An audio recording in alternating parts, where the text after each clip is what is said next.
So in the previous problems, we've been dealing with square roots that are perfect squares, so it's easy to take their square roots. But as you might imagine, obviously there are going to be times when the square roots we're going to take are not going to be perfect squares, and we want to find a way of simplifying these square roots. So right now I'm about to show you that technique. And I'm going to begin with the following example. The square root of 48. Now, if you think about it, you might think, okay, could it have a square root that is an integer? I know that 6 times 6 is 36. 7 times 7 is 49. So we immediately observe that there is no whole number that when we square it gives us 48. So we're out of luck in that regard. So therefore we have to find this alternate technique. Okay? So now I also want to clarify, I'm not saying that we're going to go and find like the decimal approximation of the square root. Right now our concern is re-expressing the square root in a simplified form. Okay? So the way we're going to go about doing this is, first of all, we're going to make a factor tree for the number 48. That means I'm going to ask, what times what gives me 48? I know that, for example, 6 times 8 gives me 48.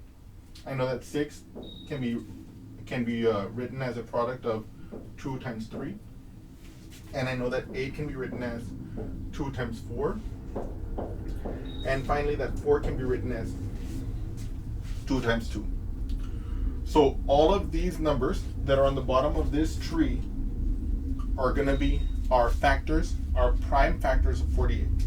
So we can write this as the square root of 2 times 2 times 2 times 2.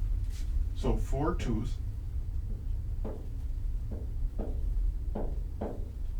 times this 3. Okay? And the reason why we can rewrite this square root of 48 as this is because 2 times 2 times 2 times 2 times 3 is actually 48.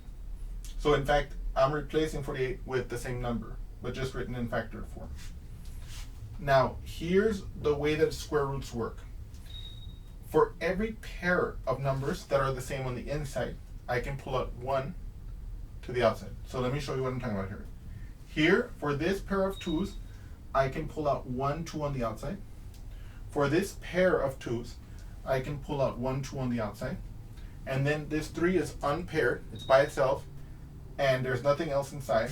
So I leave that by itself on the inside like this. So I get square root of 3. So now 2 times 2 on the outside becomes 4. Okay? 4 square root of 3. So my claim to you is that this expression, 4 square root of 3, is the same as the square root of 48, having done this technique. Now, although it's not strictly necessary, obviously, if we were just wanting to find the square root, we'd be finished. This is our answer. But I want to go a little bit further because I want to show you that in fact 4 square root of 3 is the square root of 48. Before I do so, I want to recap what square roots are. For example, we say that the square root of 9, for example, is 3 because 3 squared, that is 3 times 3 is 9. So what we're basically saying is that 4 square root of 3 would be the square root of 48 if 4 square root of 3 times the 4 square root of 3 would be 48. So let me show you that here. So first of all, 4 square root of 3 times 4 square root of 3. Let me put a little divider here so we don't confuse that calculation from here.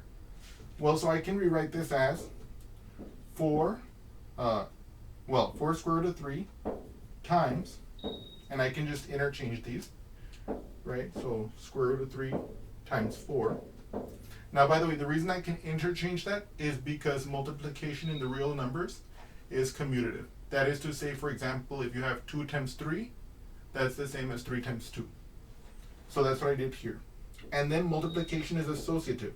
So what I'm going to first do is I'm going to multiply these two in the middle. The square root of 3 times the square root of 3, and then times 4. So in other words, the associative law for real numbers says that if I have 3 numbers, A times B times C, this will be the same as if I take A first and I multiply B times C before that. This is the associative law. It also holds for the real numbers. So now here, I know that the square root of 3 times the square root of 3 must equal 3.